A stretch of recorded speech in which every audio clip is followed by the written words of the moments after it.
Čau, čau! Šis ir Copilot supersteidzīgajiem.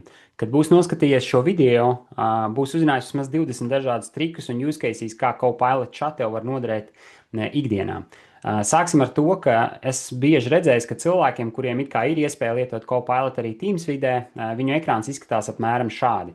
Tad tas, ko tu vari darīt, klikšķiņu uz trim bumbiņām, raksti iekšā Copilot, atrod Copilot, klikšķiņu pievienot, un pēc kāda mirklīša Copilot ir šeit pievienojies klāt.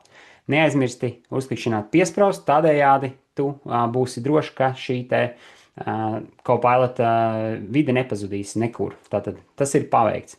Otra vieta, kur to var darīt, tas ir tiem, kuriem nav Teams, piemēram, uzņēmuma ietvaros iegādāts, ir izmantot šo te M365 Cloud Microsoft chat. Un tagad pavisam super īsi izskrienam cauri, kādas ir šeit iespējamās opcijas, ko tu vari darīt.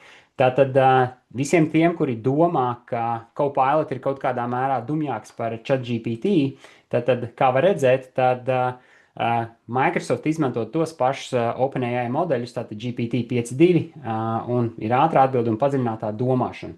Atstāšu šobrīd padziļināto domāšanu vienam mazam eksperimentam. Tas, ko tu vēl vari redzēt šeit, šī te ikona, kas ir vairodziņš, tas liecina par to, ka uzņēmumiem tiek nodrošināta datu aizsardzība. Ar to saprotot, ka Microsoft neizmantos šos te datus, ko tu augšuplādē sistēmā, lai trenētu cita veida modeļus. Vēl viena opcija ir to, ko tu vari izdarīt, ir klikšķināt uz iestatījumu, personalizēšanu. Zem personalizēšanas tu vari rediģēt šos te norādījumus. Šī ir tā vieta, kur tu vari definēt to formu vai to veidu, kā tu gribi, lai Copilots ar tevi komunicē. Tas ir šeit. Tas, kas vēl ir forši, tātad mēs varam rakstīt uzvednes gan ar roku, gan mēs tās varam ierunāt. Cilvēks runā vidēji 3 reizes ātrāk nekā tas spēj rakstīt. Piemēram, šeit mēs palaidīsim uzvedni, ka mēs gribam sagatavot darba līgumu. Lūdzu sagatavot man darba līgumu starp Edgaru Bērziņu un uzņēmumu Pasaule ir skaista elektromontiera amatā. Lūdzu sagatavot arī detalizētu amata aprakstu. Tātad šo atstājam un palaižam, lai sistēma to gatavo. Te es gan nenorādīju, ka man vajag Word formātu, bet paskatīsimies, vai sistēma to spēs uzķert. Kamēr tiek gatavots šīs te dokuments, mēs paskatīsimies, ko vēl var paveikt ar Copilot. Tātad Copilotā ir iespēja veidot daudz un dažādas lietas. Tātad mēs varam veidot attēlus, mēs varam veidot videoklipus. Jāatzīst, ka videoklipu kvalitāte šobrīd vēl ir diezgan zema. Tas, kas noteikti strādā ļoti labi, ir veidlapas, arī attēli patiesībā ir labas kvalitātes. Pamēģināsim ātri izveidot veidlapu. Šeit man ir sagatavots arī prompts, jeb uzvedne, ko es iekopēšu iekšā, lai tiktu sagatavota šī te veidlapa. Tikmēr varam uzmest aci, kā veicas darba līguma gatavošanai. Tātad darba līgums, tātad tā ir tā viena versija, kas tika sagatavota, varam paskatīties. Atveram vaļā un ko mēs redzam, tātad šis ir darba līgums, tas bija caur to padziļināto domāšanu. Šādā veidā var sagatavot ne tikai Word dokumentus, var gatavot arī PowerPoint prezentācijas, un tīri ieskatām es parādīšu vienu no tām, kas tika veidota par biškopības biškopības skolēniem. Te ir jāsaprot, ka tas ir ar bezmaksas versiju. Tātad, ja jums ir paplašinātā Copilot licenci, tad šīs te prezentācijas var tikt veidotas vēl skaistāks, un tās tiek veidotas pavisam citādākā veidā. Atgriežamies atpakaļ pie šīs te Copilot chat versijas un skatāmies, kā mums veicas šajā izveidošanā ar šo te veidlapu. Tātad veidlapā es gribēju gatavot šo te darbinieku apmierinātības anketu. Tātad, kā var redzēt, tā pamazām vēl top. Anketa ir gatava. Šeit ir 3 jautājumi. Tātad, ja mēs vēlamies šo te anketu palabot, mēs vienkārši klikšķinam uz rediģēt to attiecīgi šajā te formas vidē. Sistēma atver to vaļā. Esam iekšā. Un, ja mēs gribam pamainīt stilu, Tātad šeit ir daudz un dažādas opcijas, kā mēs to varam vizuāli padarīt daudz skaistāku. Un tajā brīdī, kad mēs gribam iegūt informāciju tā kā no mūsu darbiniekiem vai komandas, tad pastāv vairāk veidi, kā mēs ar šo te anketu varam dalīties. Viens ir izveidot šādu QR kodu, var taisīt embedded versiju, tāpat tās var vienkārši sūtīt to saites veidā. Tad šī noteikti ir viena no tām funkcijām, kas ļoti labi strādā zem izveidot, bet uzņēmumiem interesants varētu arī šķist izmantot zīmola veidnes. Ar to saprotot, ka var augšuplādēt ar uzņēmumu saistītos materiālus, jeb tā kā brandbook, no kuriem un attiecīgi pēc tam dalīties ar šo te rezultātu. Tātad, kam vēl mēs varam izmantot šo te Copilot chat versiju? Tātad mēs varam noteikti veikt datu analīzi vai kaut kādas apkopojums. Šeit es esmu augšuplādējis vienu atrastu grafiku, un es vienkārši pavaicāšu divus jautājumus. Tātad, kādas tendences tiek saskatītas šajos datos, un kāds ir kopējais studējošo skaits. Tātad ļaujam, lai sistēma mazliet padomā. Te gan es biju atstājis padziļināto domāšanu. Ir situācijas, kur padziļinātā domāšana strādā labi, bet ir situācija, kur tas varbūt tās ir mazliet lieki. Kamēr sistēma domā, tātad mēs varam jau sākt paši aizdomāties par to, kas vēl šeit ir pieejams. Tātad te var redzēt, ka šī ir Copilot Chat Basic versija. Kā jau es skaidroju, tad Copilotam ir daudz dažādas versijas, tostarp arī versija, kas ir paredzēta bez maksas privātpersonām. To mēs pēc tam tajā ātri uzmetīsim aci. Un idejiski, kāda ir tā fundamentālākā atšķirība?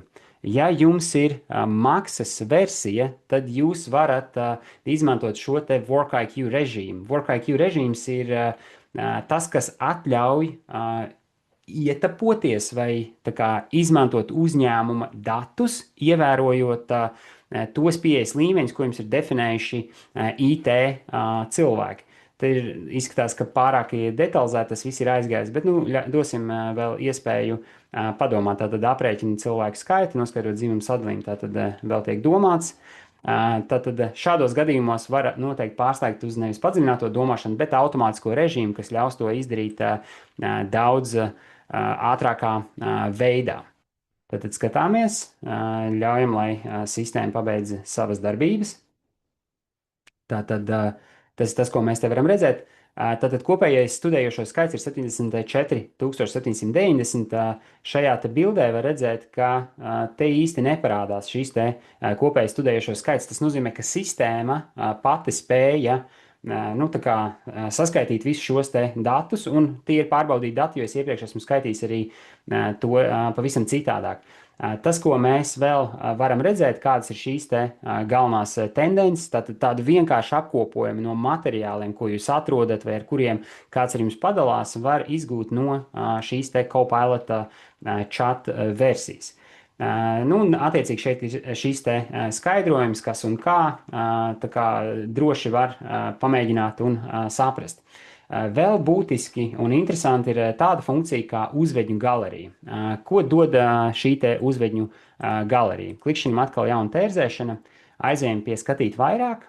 Zem skatīt vairāk ir šī te uzvedņu galerija. Uzvedņu galerijā var atrast daudz un dažādus use cases, kā Copilot chat vai Copilot pilnā versija var jums ikdienā palīdzēt. Pieņemsim izveidot, tur parādās daudz dažādas opcijas, ko var izdarīt. Tad izaiciniet savus kolēģus, humoru iesaisti, jūs klikšķinat virsū, un tad iesaki veidus, kā pievienot jautrību un humoru šajā prezentācijā. Prezentācija gan te es neesmu pievienojis, bet principā sanāk tā, jūs šeit augšuplādēt šo te materiālu, un attiecīgi šī te prezentācija varētu tikt uzlabot. Tas ir tāds vienkāršs veids, bet ja jūs gribētu paši saglabāt savējos promptus, tad tas, kā tas notiek, ir, kad prompts ir pabeidzis savu darbu vai ir izpildīts, jūs varat klikšķināt uz šo te ikonu, saglabāt uzvedni. Tajā brīdī, kad šī te uzvedni ir saglabāta, jūs varēsiet ar viņu arī dalīties. Tātad aizējam uz šo te uzvedņu galeriju, un te var redzēt, ka man ir sagatavotas dažas uzvednes, kuras es varu kopīgot ar kolēģiem, vai es attiecīgi viņas varu noņemt nost, ka tās vairs nav nepieciešamas. Tas ir par šīm te opcijām. Protams, ja mēs runājam par šo te informāciju, kas ir grafikā, mēs varam arī palūgt šo te informāciju nosūtīt uz Excel failu, piemēram. Es došu tā kā paziņojums ar balsi. Uztaisīju man to grafiku Excel formātā. Un tā doma ir tāda, ka es mēģinu šo te saturu, kas bija šajā te grafikā, dabūt Excel formātā. Vēl viena tāda nianse, ja gadījumā jūs mēģinātu šeit runāt angļu valodā, tad jums tas nestrādātu, tāpēc ka Copilot chat šajā te režīmā, kas ir diktēšana, viņš spēj uztvert to valodu, kādā valodā jūs esat definējuši sev sistēmas iestatījumus. Tas, ko jūs varat darīt, ja gribat nomainīt valodu, klikšķināt šeit 3 bumbiņas, un attiecīgi šeit ir iestatījumi. Iestatījumos ir par valodu, un valodu nomainīšana nenotiek šeit pašos iestatījumos, bet jums būtu jādodās uz atkal šeit 3 bumbiņas, iestatījumi un tālāk attiecīgi valoda. Šeit jūs atrastu šo te valodas opciju.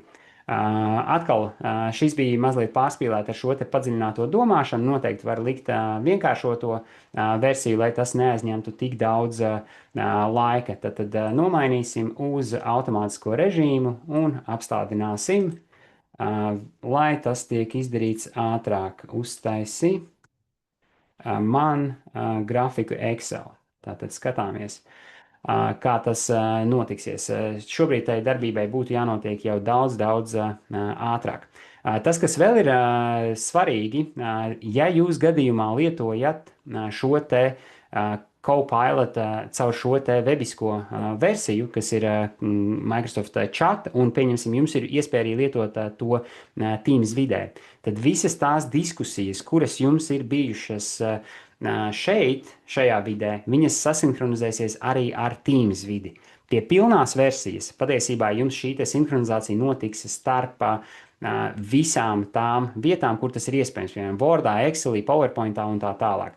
Šeit ir attiecīgi šis te studiju jomas grafiks Excel formātā. Mēs varam atvērt, paskatīties, nu un attiecīgi sekundīti, tātad attaisam vaļā šo te failu, tātad varam redzēt, ka šie te dati ir uzlausti.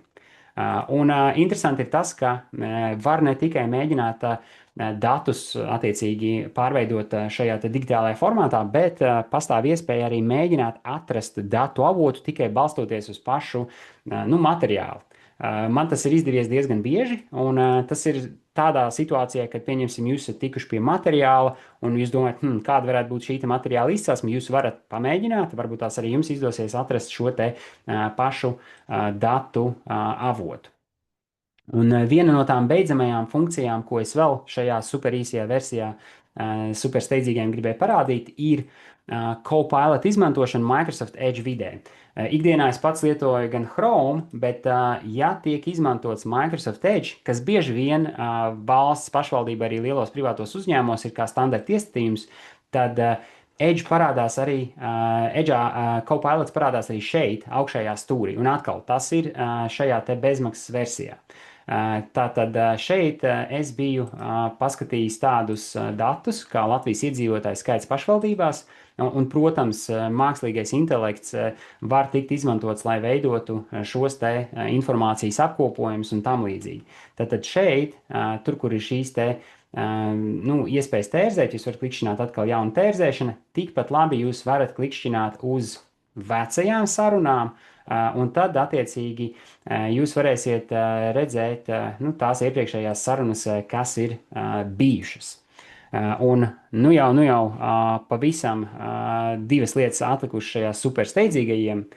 Dodamies atpakaļ, tātad šeit uz šo te vidi. Tas, kas vēl jums noteikti ir jāzina, ja jums nav daudz laika, lai skatītos garākus video, ir, attiecīgi jūs noteikti zinat par to, ka promptiem ir fundamentāla nozīme, lai jūs šobrīd vēl tiktu pie laba rezultāta. Un šis būs mazais tips and tricks, kā jūs varat tikt pie labiem promptiem, pat īsti nemākot promptēt. Tātad, ja jūs klikšķināsiet uz visi aģenti, tad šeit visi aģenti, jūs pirmkārt redzēsiet tos aģentus, kas ir jūsu aģenti. Šis man ir testa konts, tāpēc tad interesanti tas viss izskatās. Savukārt šeit var redzēt arī Microsoft piedāvātos aģentus. Un tas, ko es noteikti iesaku visiem, ir paņemt šo te prompt coach, jo prompt coach palīdz veidot attiecīgi šīs te uzvednes tajā veidā, kas jums palīdzēs sasniegt labāku rezultātu. Tur tiks ņemts vērā gan šīs te konteksts, mērķis, tāpatās arī jūsu ekspektācijas un arī avots, uz kuriem jūs vēlaties balstīties, ja jūs to jau zināt. Tad paņemam prompt coach un attiecīgi manā gadījumā šeit ir atvērta. Jūsu gadījumā, ja tas nav pievienots, vajadzēs klikšķināt attiecīgi šo te pievienošanas pogu. Tad atveram vaļā un, piemēram, es varu paņemt šo te no vēstures, ka taisu pētījumu par D vitamīnu nepietiekamību organismā. Un attiecīgi palūkšu, lai man palīdz uztaisīt promptu. Tātad es labprāt palīdzēšu, un kā var redzēt, tad sistēma uzreiz prasa, kāds ir mans mērķis. Tātad, kā jau es teicu, ir svarīgs šis te mērķis, ir attiecīgi svarīgs šis te konteksts, ir svarīgs gaidas un arī tas, kāda avota būs jāizmanto. Tātad, izejot cauri šiem solīšiem, jūs tiksiet pie labas uzvednes, ko jūs tālāk varēsiet palaist jaunā tērzēšanā. Un beidzamā lieta, ko es vēlos parādīt šajā Copilot supersteidzīgajiem video, ir aģentu veidošana. Tātad jāklikšķina ir uz šo te jauns aģents. Tad, kad esat uzklikšķinājuši uz jauns aģents, jūs redzēsiet, ka ir divas opcijas, kā šie te aģenti tiek veidot. Viens ir caur šo te describe funkciju, un otrs ir caur šo te configure. Tad, ja jūs ņemsiet configure, tad jūs redzēsiet jau daudz dažādas, nosacīt iebūvētos aģenta elementus, bet sākotnēji iesaku lietot šo te describe funkciju. Jūs varat rakstīt brīvā valodā, kā jūs to redzat un saprotat latviski, jebkurā citā valodā. Šeit var redzēt, ka neskatoties, ka sistēma ir latviešu valodā, tā kā aģentu veidošana joprojām tiek pušoti nosacīti angļu valodā. Bez stresa rakstam latviešu valodā. Es teikšu, ka man vajag aģentu, kurš palīdzēs veidot idejas darba pasākumiem. Tas tā. Pastīsimies, kas no tā mums sanāks, un tā aģenta veidošana notiek sākumā caur describe, tad mēs caur sadaļu configure varam definēt papildus šos te elementus, tūlīt iziesim cauri, un mēs varam arī nomainīt šo te vizuālo identitāti pašam aģentam. Tātad izveidoju aģentu, darba pasākumu ideju palīgs, tātad ejam tālāk jau uz configure sadaļu. Configure sadaļā jūs varat attiecīgi nomainīt šīs te detaļas, generate, browse, upload, tad jūs varat augšuplādēt pašu savu attēlu, jūs varat izvēlēties kādu no šīm te idejām. Es paņemšu pirmo, kas te patrāpījās. Un kādi ir būtiski elementi? Tātad ir šī te sadaļa vārds, description, attiecīgi ir instrukcijas. Instrukcijas šajā gadījumā jūs varat droši papildināt, te ir līdz pat 8000 zīmēm. Tas nozīmē, ka viņas var būt diezgan detalizētas. Un tajā gadījumā, ja jūs lietojat bezmaksas Copilot versiju, kas ir Copilot chat, nevar teikt bez maksas, jo tas ir tik un tā uzņēmumiem, tā ir daļa no package, ko jūs saņemat. Pie Knowledge jūs varat izmantot tikai un vienīgi webiskos resursus, līdz 4 webiskajiem resursiem. Savukārt pilnajā versijā tur jau var izmantot arī savus materiālus, kas būtu gan e-pasti, gan, pieņemsim, Teams sarunas, SharePoint dokumentāciju un tam līdzīgi. Un šeit jūs varat nomainīt arī šos te suggested prompts, un attiecīgi jūs varētu papildināt viņus līdz 6 vienībām, vai arī dzēst visu lieko, kas nav vajadzīgs. Un šeit, protams, jūs varat notestēt arī pašu savu aģentu. Tajā brīdī, kad aģents ir izveidots, jūs varat ar šo aģentu dalīties ar kolēģiem. Te ir būtiski nianse, ka, ja gadījumā tas ir aģents, kurš neizmanto šos te iekšējos resursus un cilvēkam nav pilnā šī te licence, un arī otrā pusē, kurš izmantos šo te aģentu nav pilnā licence, tad teorētiski varēs izmantot šo aģentu tas cits kolēģis. Savukārt, ja jums ir pilnā licence un kolēģim nav pilnā licence, tad tur jau veidosies konflikts situācija un kolēģis nesaņems šīs te atbildes. Un attiecīgi tātad mēs varam šeit dalīties, mēs varam doties uz pašu aģentu. Tas ir super, super īsā versija, tātad super steidzīgiem cilvēkiem. Ticu, ka daļu varbūt tās tu jau zināji, daļa noteikti ir noderīga. Un, ja gadījumā arī tev pašam ir noderīgi, vai zini, ka kādam kolēģim varētu būt noderīgi, tad es būtu super pateicīgs, ja tu ar šo te video padalītos, jo šajā gadā man ir tāds mērķis palīdzēt 10 000 cilvēkiem tādā, nu, tiešā veidā. Tā kā paldies tev un tiekamies citos video. Čau!